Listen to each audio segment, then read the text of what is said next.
ನೀವೇನಾದರೂ weight loss ಮಾಡಬೇಕು ಅಂತ ಅಂದ್ಕೊಂಡಿದ್ದೀರಾ? ಹಾಗಿದ್ರೆ ಖಂಡಿತವಾಗಿ ನೀವು ಹೆಸರು ಕಾಳು ದೋಸೆ ತಿನ್ನಲೇಬೇಕು. ಹೇಗೆ ಮಾಡೋದು ಅಂತ ನೋಡೋಣ ಬನ್ನಿ. ಹೆಸರು ಕಾಳು ದೋಸೆ ಅಂದರೆ ಹೆಸರು ಕಾಳು ಇಲ್ಲದೆ ಹೇಗಾಗುತ್ತೆ?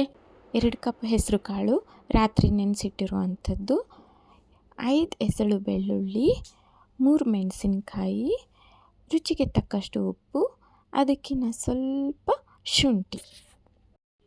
ಇಷ್ಟು ಇಂಗ್ರೀಡಿಯೆಂಟ್ಸ್ನ ಒಂದು ಜಾರಿಗೆ ಹಾಕ್ಕೊಂಡು ಒಂದು ಸ್ವಲ್ಪ ನೀರು ಹಾಕಿ ಮಿಕ್ಸಿ ಮಾಡಿಕೊಂಡು ಹಿಟ್ಟು ತಯಾರು ಮಾಡ್ಕೋಬೇಕು.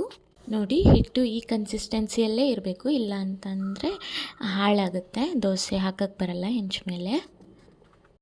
ಒಂದು ಕಡೆ ಹೆಂಚು ಚೆನ್ನಾಗಿ ಕಾದಾದಮೇಲೆ ಅದ್ರ ಮೇಲೆ ಈ ರೀತಿಯಾಗಿ ದೋಸೆ ಹಾಕಿ, ಸೇಮ್ ನೀವು ದೋಸೆನ ಹೇಗೆ ಮಾಡ್ತೀರಲ್ಲ ಹಾಗೆ ಇದನ್ನು ನೀಟಾಗಿ ರೌಂಡಾಗಿ ಹಾಕಬೇಕು.